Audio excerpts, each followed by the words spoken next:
Hey there!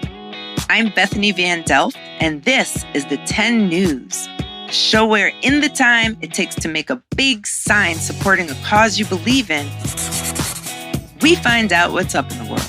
In today's episode, we'll get to know Democratic Vice Presidential nominee Kamala Harris, find out ways we can all support the movement for Black lives, and hear from a young activist making a difference in his community. Today's The 10 News is about where taking action can take us all. Okay, let's get into the 10. 10, 9, 8, 7, 6, 5, 4, 3, 2, 1. This year's presidential election made history before anyone even cast a vote, when Democratic nominee Joe Biden picked Senator Kamala Harris as his running mate. My fellow Americans, now let me introduce to you, for the first time, your next Vice President of the United States, Kamala Harris. Making her the first woman of color to be nominated for vice president. That I am here tonight is a testament to the dedication of generations before me. Women and men who believed so fiercely in the promise of equality, liberty, and justice for all. Our correspondent Pamela Kirkland has more about the woman behind this important milestone. Kamala Devi Harris was born in Oakland, California, just outside San Francisco. Her dad is a Jamaican-American economist. She and her younger sister Maya were raised by her mother, who moved to the U.S. from India to be a cancer researcher. Even as a kid, Kamala was making history. When she was in the first grade, the town where she lived had voted to desegregate schools. Back in the 1960s and earlier, Black kids and white kids went to school in different parts of town. This was during segregation in a time known as the Jim Crow era, when race separated classrooms, neighborhoods, and even where you could eat. Kamala's class was bused from her neighborhood across town to a white school to end the racist policy that had been in place. She went to college at Howard University in Washington, D.C., and became a lawyer after graduation. She spent most of her career working in public service and blazed trails for women of color. Before she was the first Black woman and first Asian American to be picked as a vice presidential running mate of a major political party, she was making history in California.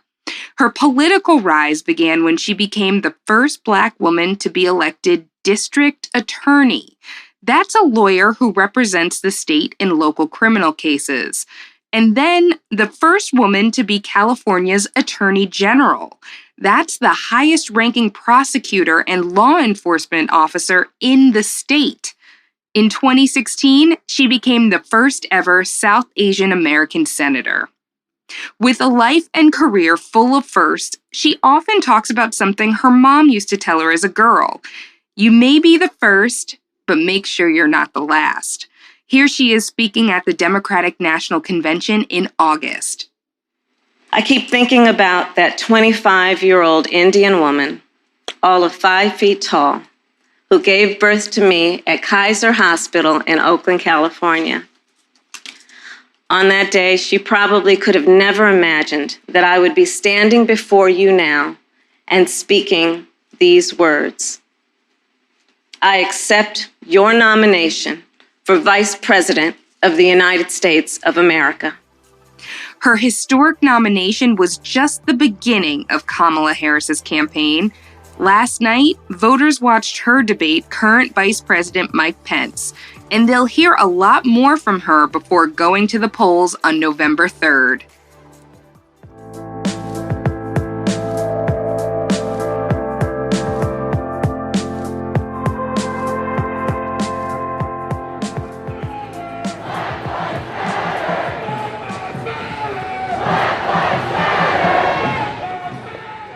Black Lives Matter. It's a truth, and it's also a slogan for a worldwide movement toward racial equality. Let's go to our correspondent Bridget Todd to learn more. Thanks, Bethany. People are fighting for equality and justice for all people. People like Breonna Taylor, a Black woman who lived in Louisville, Kentucky, who was killed by police in March. Just a few weeks ago, a group of people in court decided the police who killed her would not face criminal charges. Nobody wants to think they can be hurt or killed and nothing will be done about it. And there are activists just like you trying to fight for change. This summer, 8-year-old Nolan Davis led a Black Lives Matter protest in his town of Kirkwood, Missouri.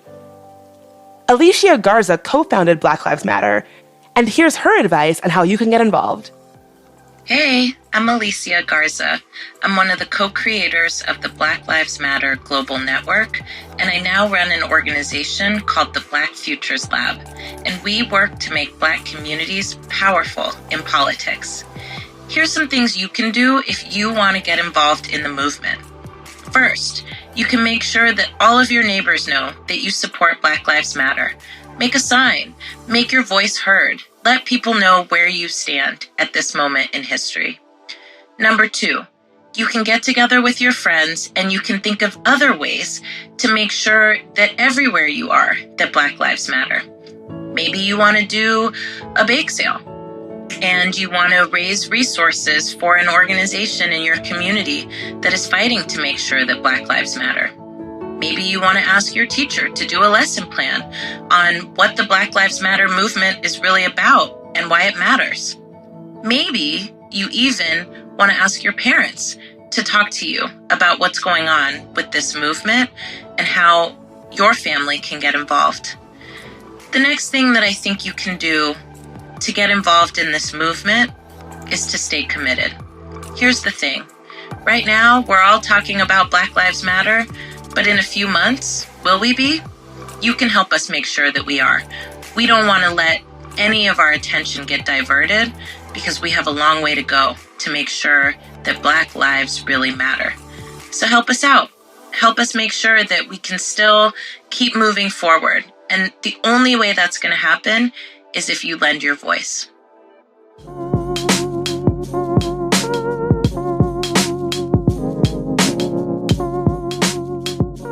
Young people all over the country are taking action and standing up for the causes they believe in, which is pretty amazing.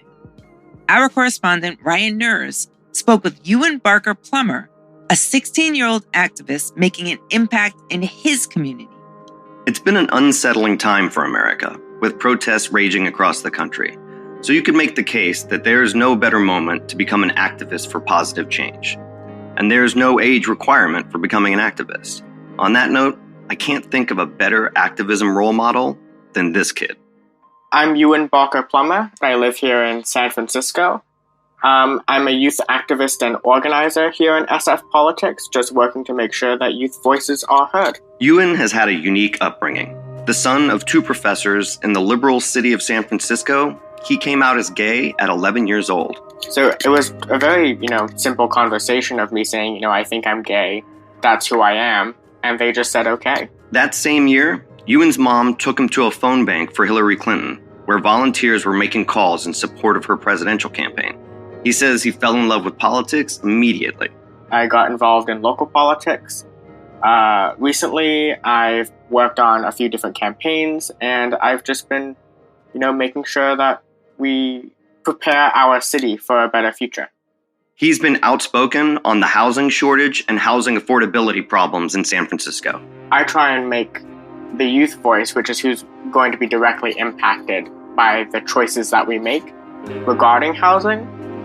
So, I'm in favor of building housing more or less everywhere.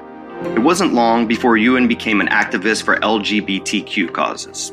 I was born, before even gay marriage was legalized, which to me is shocking to think about the fact that, there are people around me who were in loving, committed relationships that weren't allowed to get married.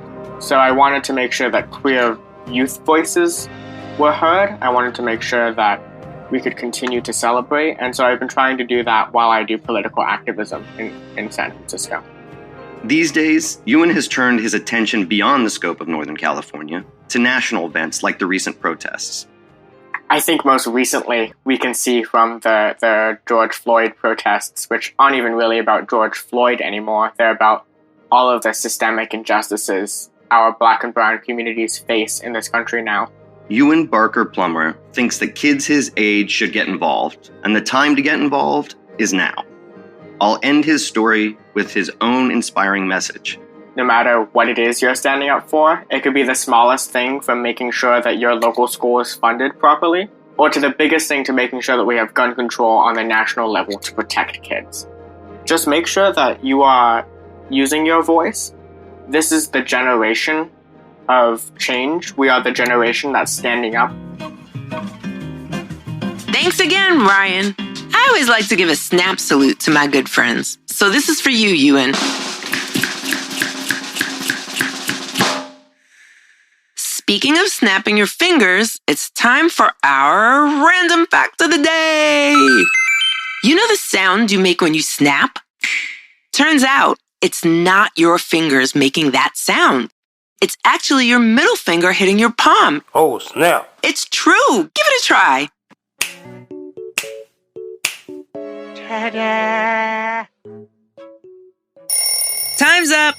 That's the end of the 10 for today. You can catch new episodes on Tuesdays and Thursdays.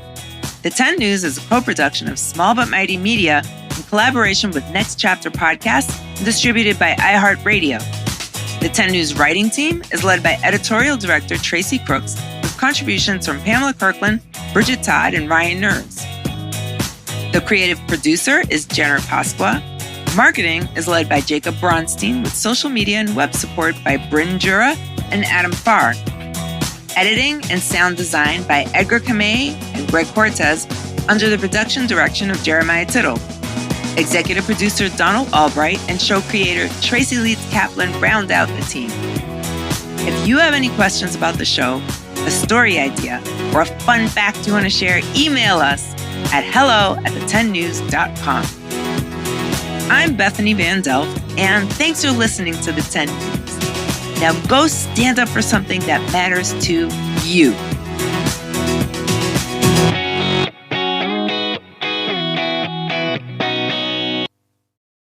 Testing. Testing. Is this thing still on? I can't tell. Oh, it's on. You're listening. Here's one last message for parents and guardians. Hey, parents and awesome guardians. I'm Tracy Leeds Kaplan, executive producer of the 10 News. I'm Owen, and I'm 8.5. And who are you? Your son. We're so excited to share this new podcast with you and your family. Impress your kids and check out the 10 News on social media. Since we're just getting started, we'd love to hear from you. Follow us at the 10 News on Instagram, Twitter, and TikTok. Do you like the show? Does it tell you about what's going on in the world? Yeah, it also distracts me from my sister.